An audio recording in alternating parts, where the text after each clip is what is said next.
Hello guys, if you want to speak English confidently, charismatically, flawlessly, how can you speak? You need to practice daily. Definitely over the period of time you will able to speak English flawlessly.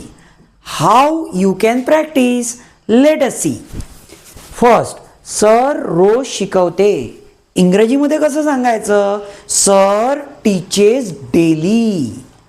If you want to ask sir रोज शिकवते का? How can you ask? Does sir speak daily? No. मी काय म्हटलं? Speak नाही, शिकवते का साठी वर्ड आहे teach. Does sir teach English daily? Sir कधी शिकवते? कधी? When does sir teach? Next, तुम्हाला जर म्हणायचं असेल सर शिकवतच नाही, कसं बोलणार?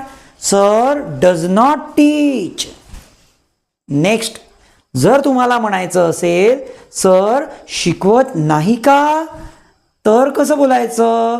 Does sir not teach. Next, sir काय शिकवते? तुमचे सर काय शिकवते? What does sir teach?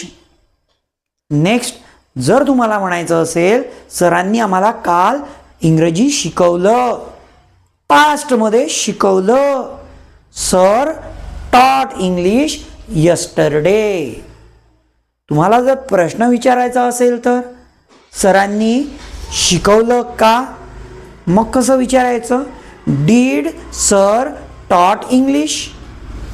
Next, तुम्हाला विचारायचं असेल सरांनी इंग्रजी शिकवलं नाही असं जर सांगायचं असेल तर तुम्ही काय म्हणणार? Sir did not. Sir did not teach English. सरांनी इंग्रजी शिकवलं नाही. नेक्स्ट, तुम्हाला म्हणायचं असेल सरांनी इंग्रजी शिकवलं नाही का? कसं विचारायचं? कसं? Did sir not teach English? Next, तू काम का केलं? तुम्ही काम का केलं? कसं विचारायचं?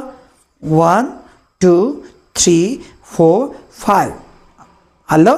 नाही आलं? का केलं? Why did you work? पास्टमध्ये केलं ना, मग डीड वापरायचं. आणि का म्हटलं कारण विचारतो आहे तर why did you work? Next, सरांनी इंग्रजी शिकवायला हवं किंवा पाहिजे. पाहिजेसाठी काय आहे? Should. Sir should learn English.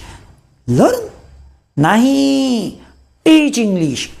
शिकवण्यासाठी टीच वर्ड आहे, शिकणे म्हणायसाठी लर्न आहे. तर सरांनी इंग्रजी शिकवायला हवं. Sir should teach English. Next, सरांनी काल शिकवायला हवं होतं.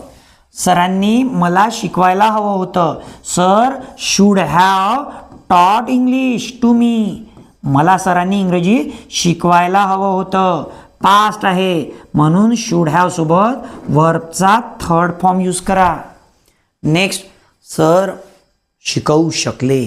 शकले पास्टमध्ये कोणती गोष्ट करू शकलो तर सर कुड टीच अस. सर आम्हाला शिकवू शकले. सर कुड टीच अस. अस म्हणजे आम्हाला.